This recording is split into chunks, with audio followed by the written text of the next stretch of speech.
পলাশ সাহার মৃত্যু নিয়ে তোলা অভিযোগ আর বিতর্কের ধোঁয়াশায় এক নতুন ঘটনা ঘিরে উঠল পারিবারিক টালমাটাল।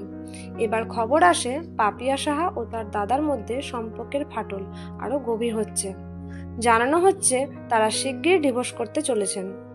বিস্তারিত আরও জানার আগে আপনি যদি আমাদের চ্যানেলে নতুন হয়ে থাকেন, আমাদের চ্যানেলটি সাবস্ক্রাইব করে আমাদের সঙ্গে থাকুন পরের আপডেট পেতে। ধন্যবাদ। গতকাল পর্যন্ত টাকার লড়াই আর অভিযোগ প্রত্যাখ্যান নিয়ে যখন পুরো পরিবার ভেঙে পড়ার দিকে, তখন এই ডিভোর্সের খবর নিয়ে নেটিজেনদের নতুন জল্পনায় মেতেছে।